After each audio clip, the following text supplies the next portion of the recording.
Good morning. Morning మ్యాగజైన్‌కి స్వాగతం. ప్రముఖ దినపత్రికలో వస్తున్న వార్తల వెనుక జరుగుతున్న పరిణామాలు చూద్దాం. ఈనాడు చూస్తే ఆగని బాంబుల మోత అన్నటువంటి వార్తని ప్రధానంగా హైలైట్ చేసింది. ఇరాన్‌పై భారీగా వైమానిక దాడులు, గల్ఫ్, ఇజ్రాయెల్‌పై క్షిపణులు, డ్రోన్లను ప్రయోగించిన ఇరాన్.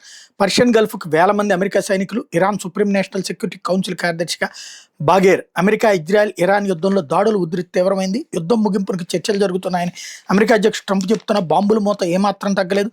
చర్చలు జరుగుతున్నాయన్న వాదనలను ఇరాన్ ఖండించింది. 25వ రోజైన మంగళవారం అటు ఇజ్రాయెల్, ఇటు ఇరాన్ బాంబుల వర్షం కురిపించాయి. ఇరాన్, లెబనాన్లపై ఇజ్రాయెల్ వైమానిక దాడులతో విరుచుకుపడింది. గల్ఫ్ దేశాలతో పాటు ఇజ్రాయెల్పై ఇరాన్ క్షిపణులు, డ్రోన్లను ప్రయోగించింది. మరియు పర్షియన్ గల్ఫ్ దిశగా వేల మంది అమెరికా సైనికులు తరలుతున్నారు. Iran supreme national security council కార్యదర్శిగా మహమ్మద్ బగేర్ నియమితులయ్యారు. ప్రధాని మోడీతో ట్రంప్ ఫోన్లో చర్చలు జరిపారు. పశ్చిమాసియా పరిస్థితిపై చర్చించారు. చర్చలకు ఆతిథ్యం ఇస్తామని పాకిస్తాన్ ప్రకటించింది. పశ్చిమాసియా యుద్ధం ముగిసే సూచనలు కనిపించకపోవడంతో ముడి చమురు బ్యారెల్ ధర మళ్ళీ $100 దాటింది అన్నటువంటి వార్తని హైలైట్ చేశారు. అట్లాగే హార్ముజ్పై దృష్టి. ప్రధాని మోడీకి ట్రంప్ ఫోను. చమురు రవాణాకు కీలకంగా ఉన్నటువంటి హార్ముజ్ జలసంధిపై భారత్, అమెరికా దృష్టి సారించాయి. ఇందులో భాగంగా ప్రధాని నరేంద్ర మోడీకి అమెరికా అధ్యక్షుడు డొనాల్డ్ ట్రంప్ ఫోన్ చేశారు. పశ్చిమాసియా పరిస్థితిపై ఇద్దరు నేతలు చర్చించారు. అంతర్జాతీయ రవాణా కోసం హార్ముజ్ని తెరిచి ఉంచేందుకు పశ్చిమాసియాలో శాంతి స్థాపన గట్టి మద్దతు ఇస్తామని ఈ సందర్భంగా ప్రధాని మోడీ స్పష్టం చేశారన్నటువంటి హైలైట్ చేశారు. అయితే మతం మారితే ఎస్సీ హోదా పోతుంది. క్రైస్తవం స్వీకరించిన వ్యక్తులు ఎస్సీల కిందకి రారు. హిందువులు, బౌద్ధులు, సిక్కులకే ఆ హోదా. బాపట్ల జిల్లా పాస్టర్ కేసులో సుప్రీంకోర్టు తీర్పు. క్రైస్తవ మతంలోకి మారి దాని గురించి క్రియాశీలకంగా బోధిస్తూ పాటించే వ్యక్తులు ఎస్సీల కిందకి రారని సుప్రీంకోర్టు స్పష్టం చేసింది. ఈ అంశంపై ఆంధ్రప్రదేశ్ హైకోర్టు 2025 ఏప్రిల్ 30 ఇచ్చిన తీర్పును సమర్థిస్తూ జస్టిస్ ప్రశాంత్ కుమార్ మిశ్రా, జస్టిస్ మన్మోహన్లతో కూడిన ధర్మాసనం మంగళవారం తీర్పు వెలువరించింది. హిందూ, బౌద్ధ, సిక్కు మతాల మినహా ఏ మతాల వారు ఎస్సీల కిందకి రారని స్పష్టం చేసింది. ఈ 3 మతాలు మినహాయించి ఇతర మతాల్లోకి మారిన వారు వెంటనే ఎస్సీ హోదాను కోల్పోతారని పేర్కొంది. షెడ్యూల్ కులాల వ్యక్తులు క్రైస్తవంలోకి మారిన రోజు ఎస్సీ హోదా కోల్పోతారంటే హైకోర్టు ఇచ్చిన తీర్పును సవాల్ చేస్తూ బాపట్ల జిల్లా పెట్టవానిపాలెం మండలం కొత్తపాలెం గ్రామానికి చెందిన చింతాడ ఆనంద్ దాఖలు చేసిన పిటిషన్పై సుప్రీంకోర్టు గత ఏడాది ఆగస్టు 26 విచారణ ముగించి తీర్పు రిజర్వ్ చేసింది. మంగళవారం దాన్ని వెలువరించింది. ఎస్సీల కిందకి ఎవరు వస్తారని రాజ్యాంగంలో ఎస్సీ ఉత్తర్వులు 1950లో స్పష్టంగా ఉంది. ఆ ఉత్తర్వులోని క్లాజ్ 3లో పేర్కొన్న మతాలు మినహాయించి మిగిలిన ఏ మతంలోకి మారినా పుట్టుకతో సంబంధం లేకుండా ఆటోమేటిక్ ఎస్సీ హోదా పోతుంది. అలాంటి వారు ఎలాంటి చట్టబద్ధమైన ప్రయోజనాలు, రక్షణలు, రాజ్యాంగం, పార్లమెంటు, శాసనసభలు చేసిన చట్టాల కింద పొందుపరిచిన రిజర్వేషన్ హక్కులు, ప్రాధాన్యతలు పొందలేరు. క్లాజ్ 3లో పేర్కొన్న మతాలు కాదని ఇతర మతాలను అనుసరిస్తూ మరోవైపు ఎస్సీ రిజర్వేషన్ కావాలంటే కుదరదని తేల్చి చెప్పింది. లేకపోతే జిహాద్ కోసం అల్మాలిక్ ఇస్లామిక్ యూత్ ఏర్పాటు చేసిన విజయవాడ వాసి రహమతుల్లా షరీఫ్ యువతలో ఉగ్రవాద భావజాలను పెంపొందించడం, వారిని జిహాద్ కోసం సన్నద్ధం చేయడమే లక్ష్యంగా విజయవాడకు చెందిన యువకులు మహమ్మద్ రహమతుల్లా షరీఫ్, మీర్జా రహమతుల్లా షరీఫ్, మీర్జా సోహైల్ బేగ్, మహమ్మద్ డానిష్లు కలిసి అల్ మాలిక్ ఇస్లామిక్ యూత్ పేరుతో గ్రూప్ ఏర్పాటు చేసుకున్నారు. కౌంటర్ ఇంటెలిజెన్స్ విభాగం తేల్చింది. వీరు నిషేధిత ఉగ్రవాద సంస్థలైన al Qaeda in Indian subcontinent AQIS, ఐసిస్తో నిరంతరం సంప్రదింపులు జరుపుతున్నారని కొనసాగిస్తున్నట్టు గుర్తించింది. విదేశాల్లోని హ్యాండర్ల ఆదేశాల మేరకు భారత్పై యుద్ధం గజ్వాయ్ హింద్ కోసం వీరు పనిచేస్తున్నట్టు నిర్ధారించింది. దేశవ్యాప్తంగా పలు రాష్ట్రాల్లో ఈ నెట్వర్క్ విస్తరించినట్టు తేల్చింది. వీళ్ళ ముగ్గురు ఉగ్రవాద శిక్షణ పొందడానికి నెల రోజుల్లోగా పాకిస్తాన్కి వెళ్లేందుకు ఏర్పాట్లు చేసుకున్నట్టు గుర్తించింది. విజయవాడలోని వేరు ప్రాంతాల ముగ్గురిని సోమవారం అదుపులోకి తీసుకుంది అన్నట్టు వార్తని హైలైట్ చేశారు.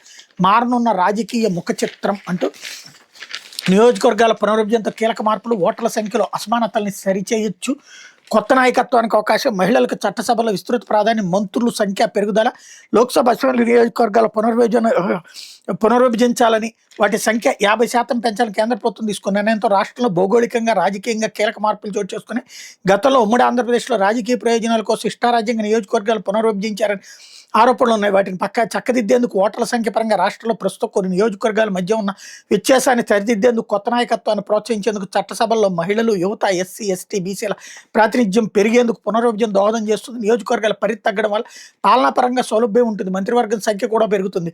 వివిధ వర్గాల రాజకీయ ఆకాంక్షలు నెరవేర్చేందుకు పార్టీలకు వెసులుబాటు లభిస్తుంది. అందుకే రాజకీయాలకు అతీతంగా పార్టీలన్నీ పునర్విభజన నిర్ణయాన్ని స్వాగతిస్తున్నాయి అన్నటువంటిది హైలైట్ చేశారు.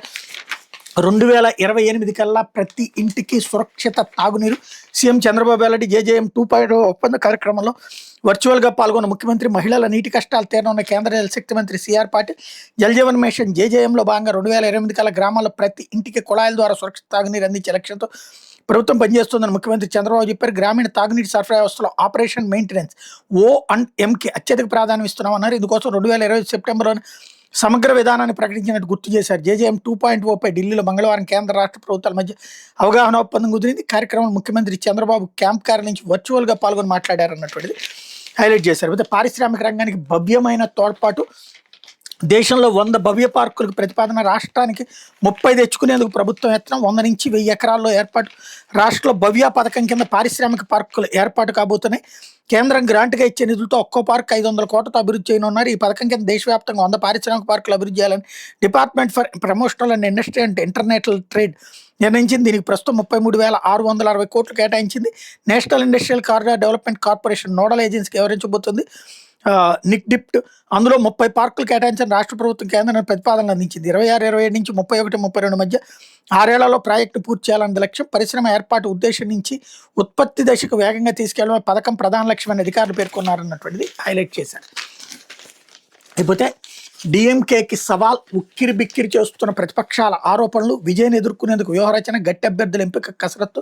తమిళనాడులో ఎన్నికల వేళ పలు కీలక అంశాలు డిఎంకేకి సవాళ్లు విసురుతున్నాయి. వాటిని అస్త్రాలుగా మార్చుకున్న ఎన్డీఏ కూటమి పార్టీలు విజయ్ పార్టీ క్షేత్రస్థాయిలో విస్తృతంగా ప్రచారం చేస్తున్నాయి. ఈ సవాళ్ళకు సమాధానంగా డిఎంకే పకడ్బందీ వ్యూహాన్ని రచించే పనిలో ఉంది అన్నటువంటి వార్తని హైలైట్ చేశారు. అత్యాచారాల అంశం, అవినీతి ఆరోపణలు, డ్రగ్స్ మీదన పెద్ద స్థాయిలో విరుచుకుపడుతున్న విపక్షాలు. అట్లాగే విజయ రాకతో అప్రమత్తమైంది. సీట్ల పంపకాల్లో కూడా జాగ్రత్తలు తీసుకుంది అన్నటువంటిది హైలైట్ చేశారు. అయితే భయం వద్దు, చాలినన్ని పెట్రోల్ నిల్వలు ఉన్నాయి. కేంద్ర ప్రభుత్వం స్పష్టీకరణ. దేశంలో చాలినంతగా పెట్రోల్, డీజిల్, ఎల్పీజీ నిల్వలు ఉన్నాయని ప్రజలు భయభ్రాంతులకు గురి కావాల్సిన పని లేదని కేంద్ర ప్రభుత్వం స్పష్టం చేసింది. హార్ముజ్ జలసంధి దిగ్బంధానికి గురైన ముడి చమురు అందుబాటులో ఉన్న కారణంగా దేశంలోని చమురు శుద్ధి కర్మాగారాలను పూర్తి సామర్థ్యంతో పనిచేస్తున్నాయని కేంద్ర పెట్రోలియం సహజవాయు శాఖ సంయుక్త కార్యదర్శి సుజాత శర్మ తెలియజేశారు. ఇంధన కొరత ఏర్పడుతుందని వదంతులు వ్యాప్తి చెంది భయాందోళనలు మొదలైన కారణంగా కొన్ని ప్రాంతాలు ఇంధన కొనుగోళ్లు అసాధారణ స్థాయికి చేరాయని ఆమె తెలిపారు.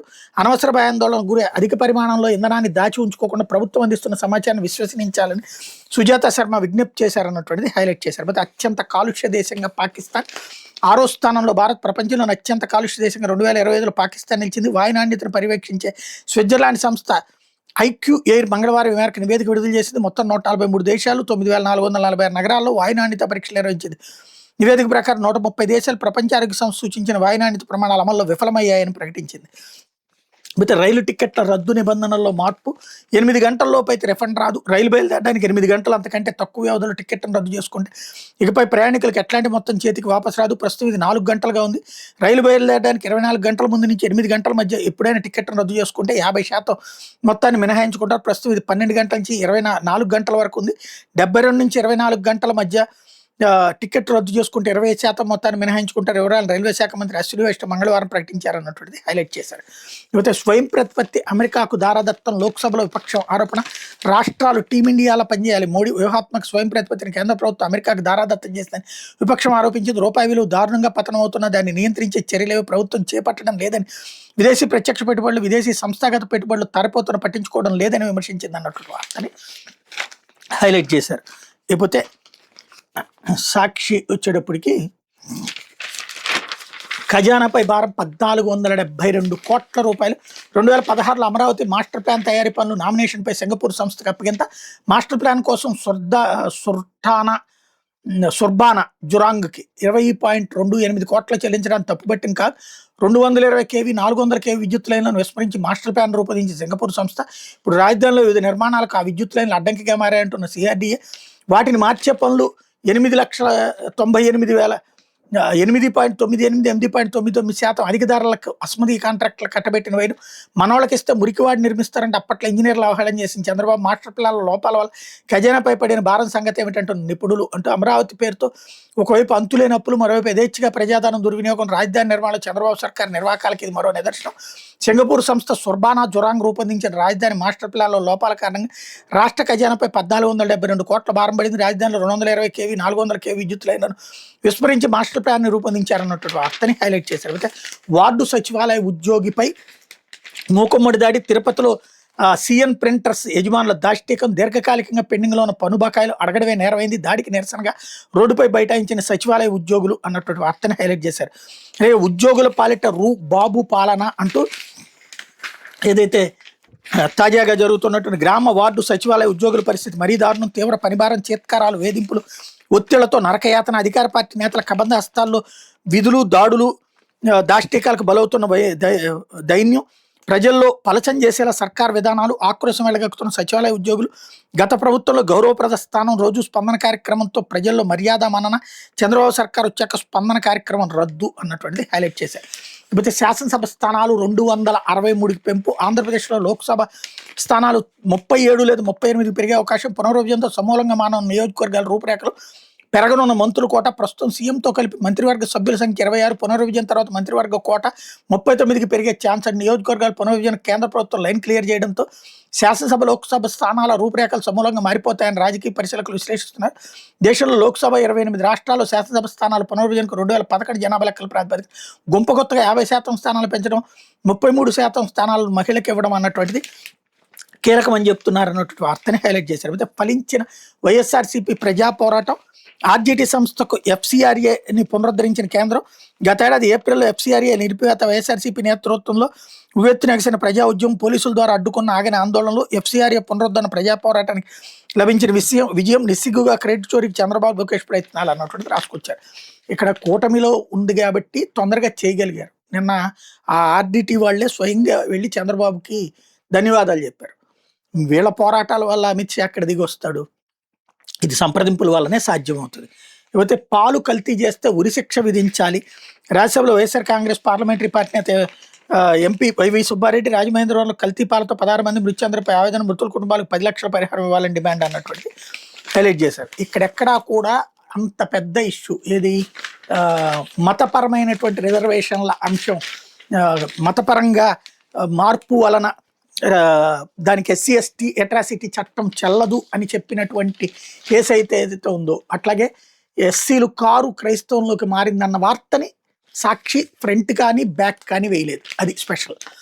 లేకపోతే ఇంటర్ కొత్త సిలబస్, కార్పొరేట్ కాసుల పంట, ముద్రణకు ముందే ప్రైవేట్ కాలేజీలకు పాఠ్యపుస్తకాలు, తెలుగు అకాడమీకి కోట్లలో నష్టం, బ్లాక్ లిస్ట్లో ఉన్న ముద్రణ సంస్థ కాంట్రాక్ట్ అప్పంత, టెండర్ నిబంధనలే మార్చిన ప్రభుత్వం, సిలబస్ని 10 కోట్లకు అమ్ముకున్నట్టు ఆరోపణలు అంటూ ప్రభుత్వాలు తమ ఆధీనంలో ఉన్న సంస్థలకు పలు రకాలుగా మెయిల్ చేసేందుకు ప్రయత్నిస్తాయి. కానీ చంద్రబాబు ప్రభుత్వం మాత్రం ప్రైవేట్ సంస్థకు మెయిల్ చేకూరుస్తూ కోట్లాది రూపాయల విలువైన ముద్రణ టెండర్ను కట్టబెట్టడం వింతగా మారింది. ఇందుకోసం తెలుగు అకాడమీని సైతం బలిపశువుని చేసింది.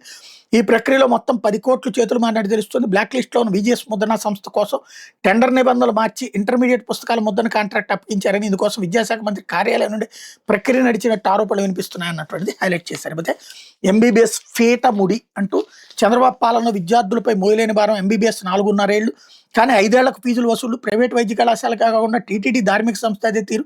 చంద్రబాబు పాలనలో రాష్ట్ర యువతకు వైద్య విద్య మోయలేని భారంగా మారుతోంది. ప్రైవేట్ వైద్య కళాశాలే కాకుండా టీటీడీ ఆధ్వర్యంలో నడిచే పద్మావతి కాలేజీలోని ఎంబీబీఎస్ విద్యార్థుల నుంచి 5 ఏళ్ల ఫీజులు బలవంతంగా వసూలు చేయడంపై సర్వత్రా వ్యక్తమవుతోంది. రాష్ట్ర ప్రభుత్వం నేషనల్ మెడికల్ కమిషన్ నిబంధనల తొంగలో తొక్కి మరి ధార్మిక సంస్థ కర్కశంగా వ్యవహరించడంపై విద్యార్థులు, తల్లిదండ్రులు తీవ్ర ఆందోళనకు గురవుతున్నారు. 5వ టర్మ్ ఫీజు కట్టడానికి గడువు విధించి ఆలోపు చెల్లించబోతే రోజువారీ పెనాల్టీ విధిస్తామని కార్పొరేట్ విద్యా సంస్థల తరహాలో ఒత్తిడి చేయడంపై ఆగ్రహం వ్యక్తమవుతోంది. ఎన్ఎంసీ నిబంధనల ప్రకారం ఎంబీబీఎస్ కోర్సు కాలపరిమితి 4.5 ఏళ్లు. ఆ తర్వాత 1 ఏడాది పాటు విద్యార్థులు ఇంటర్న్షిప్ ఉంటుంది. ఈ నేపథ్యంలో విద్యార్థుల నుంచి రాష్ట్రంలోని ప్రభుత్వ, ప్రైవేట్, ఇతర యాజమాన్యాల్లో నడిచే వైద్య కళాశాలలు ఎంబీబీఎస్ విద్యార్థుల నుంచి 4.5 ఏళ్లకు మాత్రం ఫీజులు వసూలు చేయాలని గత ప్రభుత్వం జీవో 146 విడుదల చేసింది. 4.5 ఏళ్ల ఫీజులు మాత్రం వసూలు చేయాలని ఇటీవల హెల్త్ వర్సిటీ కార్యవర్గము తీర్మానించింది. అయినా 5 ఏళ్ల ఫీజు చెల్లించాలని 2014 పద్మావతి వైద్య కళాశాల ప్రిన్సిపల్ డాక్టర్ ఉషా ఆదేశాలు జారీ చేశారు. 5వ టర్మ్ ఏడాది ఫీజు చెల్లించడానికి బుధవారం చివరి గడువు విధించారు. ఇదేమీ అన్యాయమని తల్లిదండ్రులు ప్రశ్నించిన ప్రభుత్వ ఆదేశాలు తమకు వర్తించవని కళాశాల అధికారులు తేల్చి చెప్పినట్టు సమాచారం. వైద్య కళాశాలలో 4.5 ఏళ్ళకి ఎంబీబీఎస్ ఫీజులు వసూలు చేయాలని కోర్టులు సైతం ఇప్పటికే పలు సందర్భాల్లో తీర్పులు ఇచ్చినాయి అన్నటువంటి వార్తని హైలైట్ చేశారు. పచ్చడైపోతున్నాం. తెలుగుదేశం కబంధస్తాలో జనసేన ఎమ్మెల్యేలు ఉన్న టీడీపీ నేతలదే పెత్తనం, సీఎం కార్యాలయంలోనూ పనులు కావట్లేదు. ఇదే తీరు కొనసాగితే స్థానిక సంస్థల ఎన్నికల్లో పార్టీకి నష్టమే. పవన్ కళ్యాణ్ ఎదురు జనసేన ఎమ్మెల్యేల ఆవేదన. కూటమి ప్రభుత్వంలో తెలుగుదేశం పార్టీ కబంధస్తాలో జనసేన నలిగిపోతుంది. నియోజకవర్గాల్లో టీడీపీ నేతలే పెత్తనం చేస్తున్నారని, తమకు ప్రాధాన్యం దక్కడం లేదని, పనులు కావడం లేదని పార్టీ అధ్యక్షుడు పవన్ కళ్యాణ్ ఎదురు జనసేన ఎమ్మెల్యేలు ఆందోళన వ్యక్తం చేశారు. ఉన్న ప్రైవేట్ హోటల్లో జనసేన ఎంపీలు, ఎమ్మెల్యేలు, ఎమ్మెల్సీలతో పవన్ కళ్యాణ్ మంగళవారం నిర్వహించిన పార్టీ శాసనసభాపక్ష సమావేశంలో నియోజకవర్గాల పునర్విభజన, డీలిమిటేషన్ పార్టీ సంస్థాగత నిర్మాణం, స్థానిక సంస్థల ఎన్నికలపై చర్చించడంతో పాటు నాయకుల నుంచి వేర్వేరుగా అభిప్రాయాలు తీసుకున్నారు. ఈ సందర్భంగా ఉమ్మడి పశ్చిమ గోదావరి జిల్లాకు చెందిన ఎమ్మెల్యే మాట్లాడుతూ అభివృద్ధి పనులకు నిధుల కేటాయింపులో జనసేన గెలిచిన నియోజకవర్గాలకు అన్యాయం జరుగుతోందని పవన్ దృష్టికి తెచ్చినట్టు సమాచారం. టీడీపీ ఎమ్మెల్యేలు ఉన్న చోట జనసేన నేతలు ఏమాత్రం పట్టించుకోవడం లేదని, ఇదే తీరు కొనసాగితే స్థానిక సంస్థల ఎన్నికల్లో పార్టీకి నష్టం చేకూరుతుందని చెప్పినట్టు సమాచారం అన్నటువంటిది హైలైట్ చేశారు. ఇకపోతే ఆంధ్రజ్యోతి, క్రైస్తవంలోకి మారితే ఎస్సీ హోదా రద్దే అన్నటువంటిది ఇక్కడ కూడా హైలైట్ చేశారు. భలే ఛాన్సులే అంటూ రాష్ట్రంలో నియోజకవర్గాల పెంపు సందడి, నియోజకవర్గాల పునరుద్ధరణతో కొత్తగా ఏ స్థానాలు ఏర్పడితే ఏ స్థానాలు మహిళలు రిజర్వ్ అవుతాయనే అంశంపై స్పష్టత రావాలంటే ఇంకొన్నాళ్ళు ఆగాల్సిందైతే దీనిపై రాజకీయ నేతలు ఎప్పటి నుండి జోరుగా చర్చలు మొదలైనవి అన్నటువంటి వార్తని హైలైట్ చేశారు. లేకపోతే హెగ్పెత్ యుద్ధం చేద్దామన్నది మీరేగా, ఇరాన్ వద్ద అణ్వాయుధం ఉండకూడదన్నదే అందరి అభిప్రాయం. మొదటి చెప్పింది మా రక్షణ మంత్రి, సలహాదారులు ముఖ్యులతో చర్చించాక ఇరాన్పై దాడులు చేయాలని నిర్ణయం. గల్ఫ్ దేశాలపై ఇరాన్ దాడులు ఊహించలేదు అమెరికా అధ్యక్షుడు. యుద్ధంపై తనది ఏకపక్ష నిర్ణయం కాదనేలా ట్రంప్ వ్యాఖ్యలంటూ, ట్రంప్ చెప్పిన ఆగని దాడులు అమెరికా ఆపిన మేము కొనసాగిస్తాం. నెతన్యాహు ఇరాన్ లెబనాన్పై దాడులు, 8 మంది మృతి.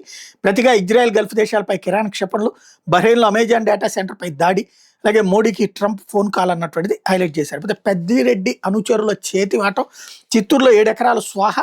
వైసీపీఎంలో పార్టీ నాయకులు అనుకూలంగా వ్యవహరించిన అధికారులు పెద్ద ఎత్తున భూ ఆక్రమణలకు పాల్పడ్డారు. మాజీ మంత్రి పెద్దిరెడ్డి రామచంద్ర నియోజకవర్గం పొంగనూరులో ఏకంగా 918 ఎకరాలు ప్రభుత్వ అనాధీన భూమికి పట్టాలు చేసుకున్న విషయం కూటమి అధికారంలోకి వచ్చాక వెలుగులోకి వచ్చింది.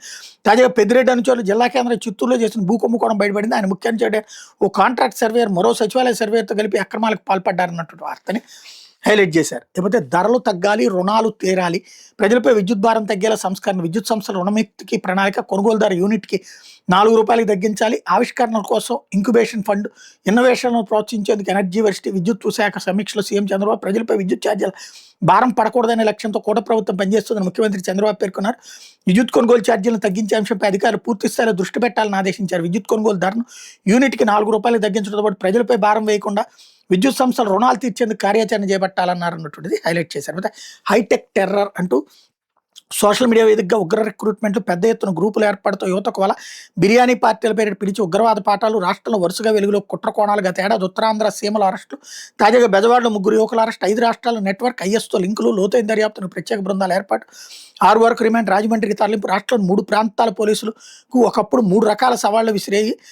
ఉత్తరాంధ్ర జిల్లాలో మావోయిస్టులు, విజయవాడ ప్రాంతంలో రౌడీజం, రాయలసీమలో ఫ్యాక్షన్ గ్రేహౌండ్స్ దళాన్ని ఏర్పాటు చేసిన పోలీసులు హెడ్మా లాంటి నేతల ఎన్కౌంటర్లతో మావోయిస్టులోనికి దాదాపు అంతిమ దశకి చేర్చారు. బెజవాడలో రౌడీలను పోలీసులు కట్టడి చేయగా రాయలసీమలో మారుతున్న పరిస్థితికి అనుగుణంగా ఫ్యాక్షనిస్టులు రోజులు చెల్లిపోయాయి. అయితే ఇప్పుడు ఈ 3 ప్రాంతాలు పోలీసులకు కొత్త సవాలు విసురుతున్నాయి. రాష్ట్రంలో ఆ చివర ఉమ్మడి అనంతపురం నుంచి ఈ చివర ఉత్తరాంధ్ర నడి రోడ్డు విజయవాడ వరకు ఉగ్రవాద కదలికలు కనిపిస్తూ సోషల్ మీడియా కేంద్ర రిక్రూట్మెంట్లకు ప్రయత్నిస్తుండడం పోలీసులను అప్రమత్తం చేస్తుంది అన్నటువంటి వార్తని హైలైట్ చేశారు.